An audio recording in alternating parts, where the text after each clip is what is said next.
한자 이야기, 낱말 이야기 시간입니다. 이번 시간은 자양화라는 낱말을 한번 살펴보겠습니다. 자양화라면 아시는 분도 아시겠습니다만 처음 듣는 분도 계시지 않을까 이런 생각이 듭니다. 자양화는 우리가 흔히 얘기하는 수국을 얘기한다. 우리가 수국이란 말은 많이 하지만 자양화는 별로 하지 않는데 같은 꽃을 얘기한다. 그리고 지금 계절적으로 우리나라 전국에서 아마 수국 축제가 많이 열리고 있는 듯 합니다. 그래서 제가 수국에 대한 영상을 보고 자양화가 생각이 나서 수국과 자양화 이러한 얘기들을 한번 살펴보겠습니다. 그리고 수국은 이제 다른 이름이 있는데 말씀드린 자양화, 또 수구화, 팔선화, 분단화 이런 뜻이 있는데 한자로 한번 살펴보도록 하겠습니다. 제가 이 수국에 대한 영상을 최근에 일상이 여행이다라는 유튜브 영상을 보고 굉장히 이쁘게 찍은 것을 보고 수국이 생각이 났습니다. 저는 골방에 앉아서 한자 공부 중심으로 하다 보니까 밖으로 여행을 잘 못합니다. 그래서 보고 굉장히 참 잘 찍은 영상이다. 그리고 개인적으로는 이분이 저의 지인이다. 네, 좀 구체적으로 말씀드리면 직장 동료였다. 그래서 제가 존경하는 분인데 좋은 영상을 찍었기 때문에 이 영상에서는 제가 영상을 잘 보여드릴 수가 없습니다. 꽃에 대해서는. 왜냐하면 상당히 그림이 흐릿하게 나와서. 그렇지만 이 영상을 한번 찾아보시면 굉장히 좋은 영상이 있다는 것을 말씀드리고 이 영상을 보시고 난 이후에 이 유튜브에 가서 한번 그 수국의 아름다움을 한번 보시면 어떨까 그런 생각이 듭니다. 한자로 수국은 우리가 잘 알다시피 물수자 그리고 국화국을 쓴다. 네. 물수자는 옛날 모양이 이런 것자예요. 물이 이렇게 흘러내리는 것을 그 형태를 딴 것이다. 국은 국화국이다. 그래서 초두, 풀초에 움켜뜰 국이다. 이렇게 뭔가 움켜뜬다. 그런 의미로 국화국이다. 예. 무슨 뜻인가? 글쎄요. 물가에서 잘 자라는 국화 같은 것이다. 이렇게 볼 수 있을지 모르겠습니다. 그리고 이제 자양화, 수국과 같은 꽃을 얘기하는데 자양화는 자줏빛 자, 그리고 볕양이다. 꽃화다. 이렇게 되겠어요. 꽃이 이제 자줏빛이 많습니다. 물론 여러 가지 색깔이 있습니다만 자줏빛이다. 그리고 볕양은 왜 썼는지는 모르겠습니다만 글쎄요. 좀 붉은색을 띄어서 그럴까요? 아니면 좀 해처럼 둥글게 이렇게 돼서 그런지는 모르겠습니다만 볕양이다. 이 자줏빛자는 이 차자와 가는 실사다. 그렇죠? 글자가 복잡하게 보이지만 아래 위로 뜯어 보이면 그렇게 어렵지 않다. 볕양은 좌부변에 이 글자 자체가 볕양이다. 햇살이 비치는 모양이다. 이렇게 보셔도 되겠습니다. 꽃화는 풀이 변했다. 된다는 것을 변화한다 할 때 화예요. 풀이 변해서 된 것이 꽃이다. 옛날 사람은 그렇게 생각을 했습니다. 국어사전에서 수국을 찾아보니 범의 귓가 이렇게 좀 생소한 낱말이 나옵니다. 범의 귓과 수국 속의 식물을 통틀어 이르는 말이다. 수국, 등수국, 산수국, 바위수국 따위가 있다. 그리고 범의 귓가에 낙엽, 활엽, 관목이다. 네, 관목은 키가 좀 작은 나무를 얘기합니다. 반대말은 교목 이렇게 되죠. 높이는 1m 정도고 잎은 넓은 타원형이고 톱니가 있다. 깻잎처럼 생겼다. 그렇죠?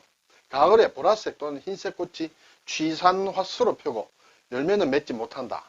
말린 꽃은 해열제로 쓰고 관상용으로 재배하고 일본에서 많이 개발을 했다. 이렇게 되겠습니다. 여기서 보면 이제 어차피 낱말 공부를 하기 때문에 낱말을 보니 범의 귓과 그리고 취산화수라는 것이 좀 어려운 말이다. 범의 귀 보니까 이것은 한자말로 호이초다. 범호자에 귀자, 범의 귀. 처음에는 이것이 무슨 말인지 잘 몰랐는데 좀 찾아보니까 호이초라고 한다. 한자로는 범의 귓가에 상록 열애살이 풀이다. 이것이 꽃이 이렇게 두 개가 이렇게 길게 나오는데 이것이 범 귀처럼 생겼다 해서 붙은 이름인 것 같습니다. 우리나라 특산종이고 높은 산에 습한 곳에 나는데 바위초라고도 하는 모양입니다. 그런데 이 수국이 범의 귓가에 어떤 속한 것이라고 했는데 실제로 2016년에는 이 수국의 과가 바뀐 것 같습니다. 범의 귀가 아니고 수국과로 바뀌었다. 근데 인터넷에 국어사전이나 이런 데서는 아직 변경이 안 돼서 범의 귓가로 많이 나온다는 것도 참고하시면 되겠습니다. 그리고 앞에서 취산화수라 했습니다. 굉장히 어려운 글자인데 화수는 꽃차례예요. 꽃이 차례차례 피는 순서를 나타내는 그 뜻이다. 그리고 취산이라는 것은 취는 모인다는 것이에요. 모인다. 취락이다. 어떤 동네를 얘기할 때 취락 할 때 그 모인 취자다. 그리고 산은 일산, 우산, 일산 할 때, 양산 할 때 일산산이다. 그래서 내용을 이번에 한번 살펴보겠습니다. 유한화수의 하나다. 유한하다는 것은 숫자가 제한이 된다는 것이에요. 차례 어떻게 꽃이 이렇게 폈는데 아래에서부터 계속 피어 올라가면 꽃이 끝없이 이렇게 피는데 이 유한화수는 그렇지는 않은 것 같아요. 뒤에서 그림에서 잠깐 보겠습니다. 한정이 되는 것이다. 먼저 꽃대의 끝에 한 개의 꽃이 피고 그 밑에 또 가지를 쳐서 다시 꽃이 피고 그리고 다시 아래에서 가지 피고 하는 그런 것이다. 아래에서 위로 쭉 올라가는 것은 아니다. 이런 것이 되겠어요. 그래서 취사나수를 그림으로 보면 이렇게 되어 있어요. 여기에서 꽃대가 하나 나오면 여기 꽃이 하나 피고 그리고 그 아래에서 다시 이렇게 나가서 피고 그렇죠. 그리고 여기 그 아래에서 다시 나가서 피고 요 아래에서 다시 이렇게 핀다. 이렇게 피는 꽃이 취산화수다. 막 이렇게 되어 있는 것 같아요. 여러 개의 우산을 모아놓은 것 같은 모양의 꽃 차례가 취산화수다. 네, 국어사전에 이런 말이 나오므로 더 궁금해서 찾아보지 않을 수 없습니다. 자, 수국이란 이름은 그러면 어떻게 해서 수국이가 되느냐? 사실 수국이란 말은 중국이나 일본에서는 쓰지 않습니다. 우리나라만 쓰고 있다. 그런데 이것이 온 것은 중국에서 불리는 이름 중에 하나, 중국에서 많이 쓰는 이름이 수구하다. 수는 수를 놓는다는 것이에요. 비단에 수를 놓는다. 구라는 것은 공을 뜻한다. 좀 둥글게 이렇게 공처럼 생겼다. 수구하 또는 수구라고 하는데 여기에서 나왔지 않느냐 이렇게 생각하는 사람도 있는 것 같고 또는 물가에서 잘 자란다. 그리고 국화를 닮아서 수국이라 부른다. 두 가지 설이 있는 것 같습니다. 일본에서는 이것을 수국이라 하지 않는데 한자말로 일본에서 또 수국이라는 낱말의 꽃은 있습니다만 이것은 별도의 식물이다. 이렇게 되겠습니다. 자, 수국을 다른 말로 자양화라고도 하는데 이 자양화라는 이름은 유래가 상당히 재미있다. 이렇게 볼 수 있습니다. 당나라의 시인 백거이가 있습니다. 그렇죠? 우리가 흔히 얘기하는 백낙천이다. 자가 낙천이다. 백낙천이 항주 자사로 있을 때 아마 초현사라는 절에 갔는데 거기에서 처음으로 수국을 보고 시를 하나 썼다. 그러면서 시를 쓰고 그 시에 대한 설명을 백거이가 이렇게 직접 해놓은 것이 있다. 그것이 뭐냐 하면 내가 초현사에 가서 봤는데 꽃이 핀 한 그루의 나무가 있었는데 사람들이 이름을 몰랐다. 이게 무슨 꽃이나 하니까 잘 몰랐다. 그래서 보라색에 주로 이제 보라색이죠. 보라색에 향기가 났다. 꽃향기는 사랑할 만해서 잠옷 신성과 같았다. 그래서 자양화라 이름했다. 막 이렇게 백거이가 직접 이렇게 줄을 달았던 것이 있다. 이렇게 되어 있어요. 그런데 이러한 자양화에 대한 이름을 연구한 사람이 있었어요. 그 사람이 볼 때는 자세히 보니까 한 그루의 나무, 자양화는 한 그루의 나무로 볼 수 없다. 왜냐하면 자양화는 관목이다. 떨기나무다. 떨기나무다. 근데 여기서 한 그루의 나무는 일종의 교목 또는 소교목이라 할 수 있다. 그래서 좀 이상하다 하는 생각을 가지고 두 번째는 향기가 난다.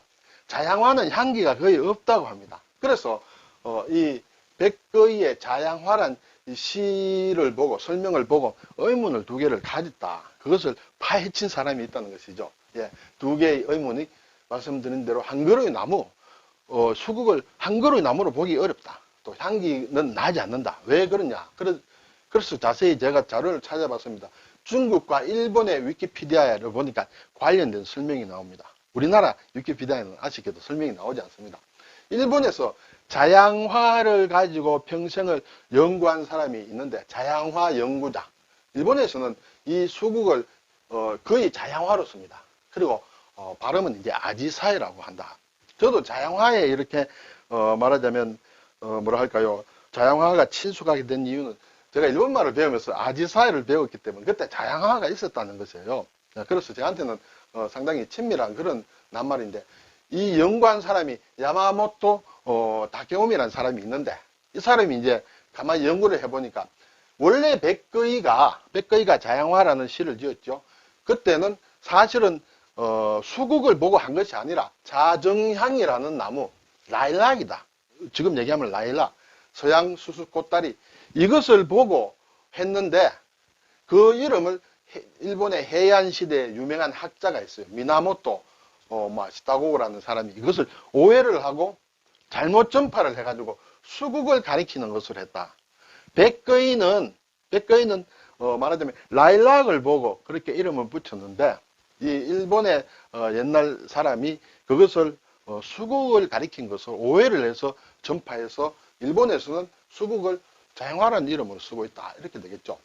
관련된 내용이 1999년에 아사히 신문에 이렇게 천성인어라는 여기에도 나온다라고 이제 주가 달려 있다는 것을 말씀을 드립니다. 그리고 앞에서 말씀드렸다시피 일본에도 수국이란 한자어를 쓰는 식물이 있다. 식물이 있는데 이것은 수국이 아닌 다른 꽃이다. 수국이란 말은 우리나라에서만 쓴다, 이렇게 보시면 되겠습니다. 자, 이제 앞에서 백거이가 자양화라는 시를 적었다 했습니다. 그것을 한번 살펴보겠습니다. 제가 사실은 한문을 이렇게 시를 해석을 잘 못합니다. 그래서 여러분이 해놓은 것을 보고 이렇게 참고로 옮겼으니까 그 점 이해해 주시기 바랍니다. 한연식향 선당상 조만이제 도범가 수제인간 인불식 여군명작 자양화, 이렇게 되어 있어요. 한연식향, 어느 해인가, 선단상, 신선들이 있는 세계에 심었던 것을 조만이제, 결국은 조만이라는 게 막 조만간이라고 되고 아침 저녁으로도 되고 또 막 결국이라는 뜻도 있다. 결국에는 옮겨 심었다. 이제 어디에? 범가라는 것은 이제 저를 얘기한다, 그렇죠? 수제인간, 인간 세상에 있는데, 비록 인간 세상에 있는데 인불식, 사람은 알지를 못한다. 사람의 이름을 모른다는 것이에요. 그래서 여군명작, 준다, 너에게, 그렇죠? 너에게 이름을 지어준다. 여군명작 자양화, 자양화라 이름을 지어주노라 하는 막 그런 시에서 자양화라는 말이 쓰이고 있다, 이렇게 되겠죠. 중국에서는 이 말을 거의 수구화로 쓴다. 수구화. 네. 이것이 이제 말하자면 이것이 간체자다. 앞에 것은 정자체, 번체자다, 이렇게 되죠. 중국에서는 주로 이 수구화를 쓰거나 또는 수구, 또 초수구, 자양화 등으로 부른다. 자양화로는 많이는 불리지 않는다. 주로 수구화로 한다. 수구화라는 것은 물론 이제 비단으로 수를 넣은 공과 같다. 그런 의미로 볼 수 있겠습니다. 그리고 이제 색이 여러 가지고 색이 변하는 것이에요. 그래서 팔선화, 칠변화라는 그런 이름도 있다. 그리고 분단화라는 이름도 있다는 것을 사전에 나옵니다. 단은 둥글다는 뜻이고, 그렇죠? 분이라는 것은 화장을 한 것과 같은 그런 꽃이다, 이런 생각이 듭니다. 학명은 수국의 학명이 하이드렌저라고 하는데, 이 뜻은 라틴어로 보면 물을 담는 그릇이다. 예. 그래서 물과 상당히 관련이 있다. 그래서인지 몰라도 우리나라 꽃 이름에 물 숫자가 들어간다는 것도 좀 관련이 있지 않는가, 그런 생각이 듭니다. 자, 그리고 수국의 여러 가지 제가 읽고 좀 남는 것을 여기 정리를 해봤습니다. 꽃 피는 시기가 초여름에 장마철과 겹치는 이유, 이제 지금쯤 된다는 것이죠. 이것이 물을 엄청나게 먹는 식물이기 때문에 그렇다. 그래서 물 숫자도 들어갔다. 그래서 이렇게 애호가들 사이에는 물 먹는 하마라는 그런 별명도 가지고 있다, 이렇게 되어 있습니다. 그리고 꽃은 처음에는 초록빛을 띤 흰색으로 핀다. 처음에는. 근데 점차 파란색, 보라색으로 변한다. 이것은 이제 땅의 성분, 땅의 pH도에 따라 가지고 이게 색이 바뀐다는 것이에요. 근데 사실은 이 수국이라는 것은 이 보이는 꽃이 사실은 꽃이 아니라 꽃잎이라는 것이에요. 꽃잎, 꽃받침이라는 것이에요. 꽃받침. 꽃받침의 모양이다. 원래 꽃은 이렇게 수술과 암술은 퇴화를 해서 무성화가 되었다. 무성화. 그래서 향기도 없고, 그래서 씨를 뿌리는 것이 아니라 끝꽂이를 해야 이렇게 번식이 된다. 물론 이제 야생형 수국은 여기 씨앗이 있고 열매를 맺는 듯 합니다. 그래서 주로 관상용으로 쓰이고 꽃은 약으로 쓰인다. 꽃말은 냉정, 냉담, 무정, 변덕, 변심, 진심. 변덕, 진심, 이거 좀 반대입니다. 왜냐하면 꽃이 색상이 여러 가지 변하기 때문에 꽃의 색상에 따라서 꽃말이 달려있다, 이렇게 되는 것 같습니다. 자, 이거 보면 산성 토양에서는 좀 파란색이다. 그리고 염기성 알칼리 토양에서는 분홍색 빛을 띈다. 이렇게 토양의 pH도에 따라서 달라진다는 것이에요.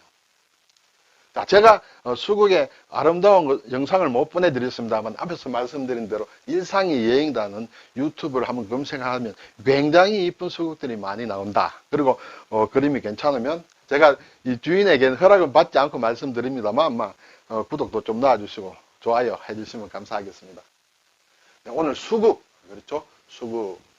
우리나라에서는 수국이라고 주로 한다. 그렇지만 자양화라는 이름도 가지고 있고 이 이름의 유래에 대해서 한번 살펴보았습니다. 감사합니다.